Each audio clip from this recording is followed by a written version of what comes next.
Hi, Deepa Rani Shekhar from Transform Life Programs. Love and Light.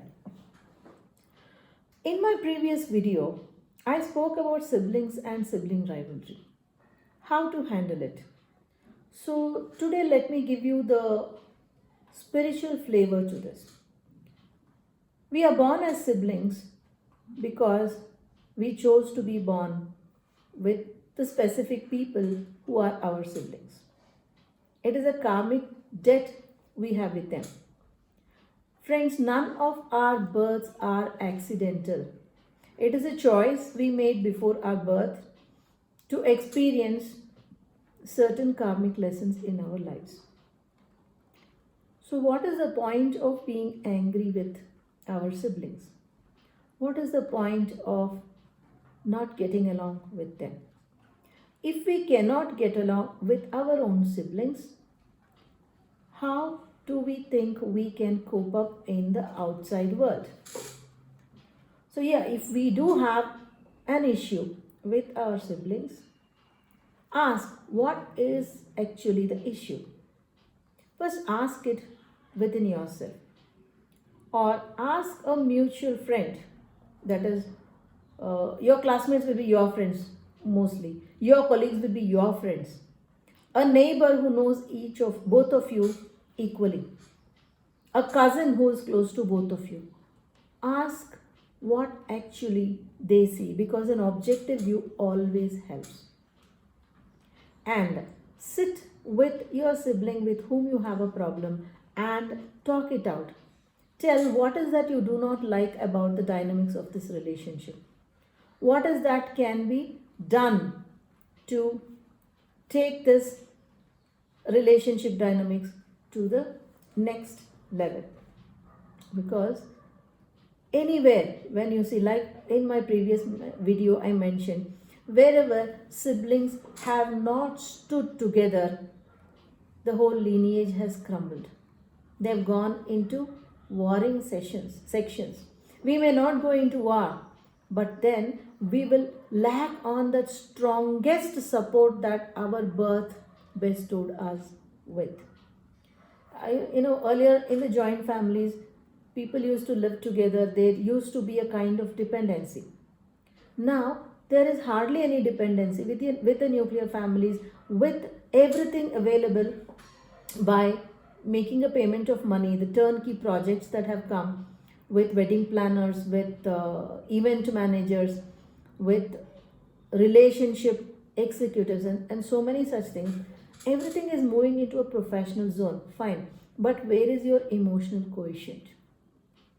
So we got to think about strengthening our EQ. We always talk about strengthening our IQ, which is already very strong. Strengthen the EQ. Life will be much easier, more than what you can imagine, happier than we have ever known.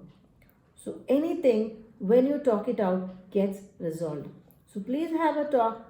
Always when you talk, especially in a relationship, mind your tonality, the tone of whatever you're saying, and be aware of the words you use, because once it is out, you cannot take it back. And have the intention of mending the relationship, not chopping it away. So, this is a very important gift we all come with. As siblings, we should have each other's back. But sometimes it just doesn't happen like that.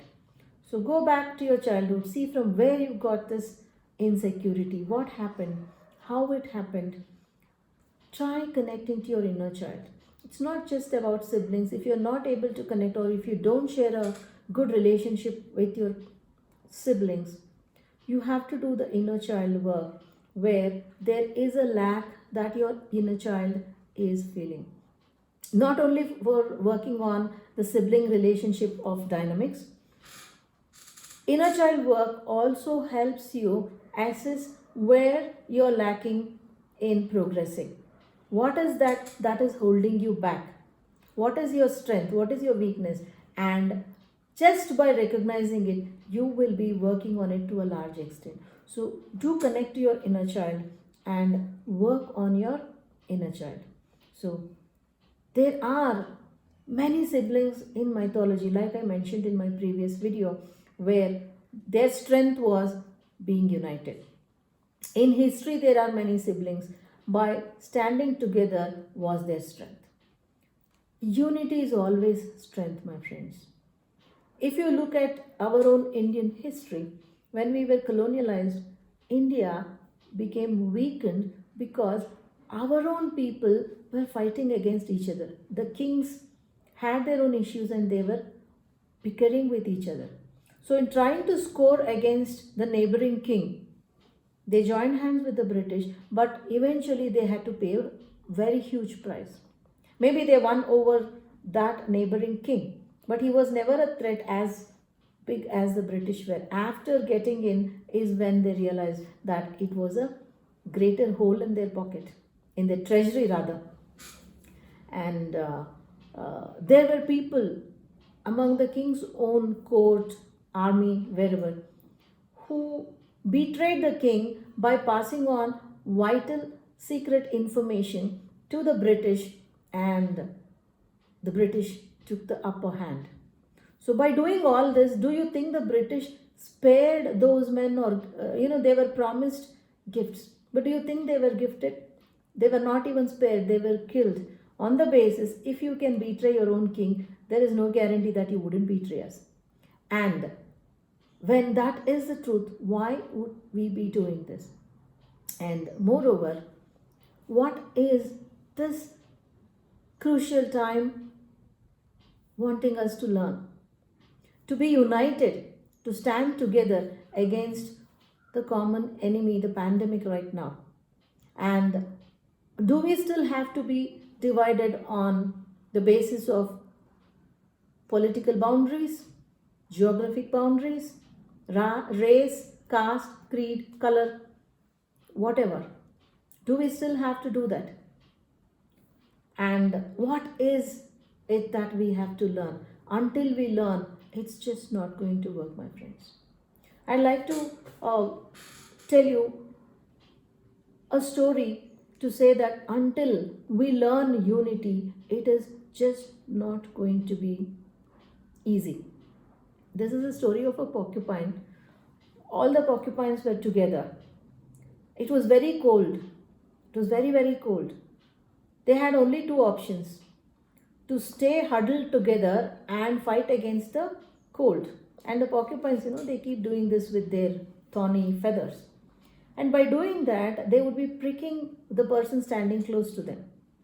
They could either choose the pain of getting pricked by others' thorny feathers, or die of cold. So they chose pain. They stood huddled. They did not move, which was painful in their wings. But they survived because they were all united.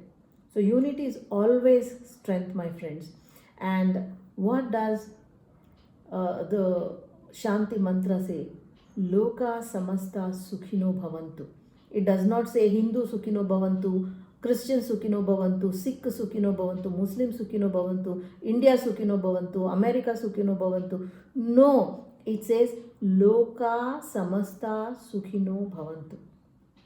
Meaning, everybody has to be happy if we have to be happy.